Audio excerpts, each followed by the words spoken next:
الرحمن الرحیم۔ عورت اللہ پاک کا ایک عظیم احسان ہے، کتاب ہستی کا ایک عظیم باب ہے اور اللہ تعالیٰ کی ایک عظیم نعمت ہے۔ یہ اللہ تعالیٰ کی ایک ایسی منفرد تخلیق ہے کہ اسے جس روپ میں بھی دیکھا جائے تو اس کی عظمت اور فضیلت چودھویں کے چاند کی طرح آشکار ہو جاتی ہے۔ عورت کو اگر ماں کے روپ میں دیکھا جائے تو یہ دل اور جان سے اپنی اولاد پر پیار لٹاتی ہے، ان پر شفقت کا سایہ اور سائبان بن کر رہتی ہے۔ عورت ایک عظیم نعمت ہے۔ ماں کے بارے میں دیکھیے، جنت کتنی آسمانوں کے اوپر ہے، پہلے، دوسرے، تیسرے، چوتھے، لیکن جب حضور علیہ السلام کی آمد ہوئی تو پیارے آقا نے ارشاد فرمایا، لوگوں جنت ماں کے قدموں تلے ہے۔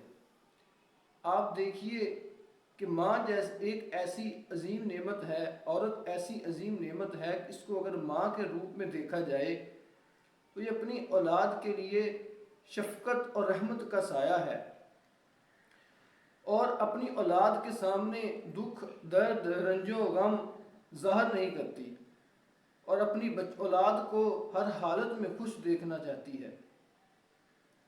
عورت کو اگر بہن کے روپ میں دیکھا جائے تو یہ احسار کرنے والی ہے۔ عورت کو اگر بہن کے روپ میں دیکھا جائے تو اپنی جان بھائیوں پر لٹانے والی ہے۔ عورت کو اگر بیٹی کے روپ میں دیکھا جائے تو پریشان حال ماں اور باپ کے لیے مسرت اور چین ہے، ان کی روح کے لیے تسکین ہے۔ اور عورت کو اگر بیوی کے روپ میں دیکھا جائے تو وفا شعری اور خدمت داری اور فرما برداری کی اپنی ہی مثال ہے۔ گویا کہ عورت کو جس روپ میں بھی دیکھا جائے یہ اپنی مثال آپ ہے، اور ہیرے کے اطراف میں جو روشنی چمکتی ہے نا، اسی طرح عورت چمکدار ہے۔ عورت کو جس روپ میں بھی دیکھا جائے یہ اپنی مثال آپ ہے۔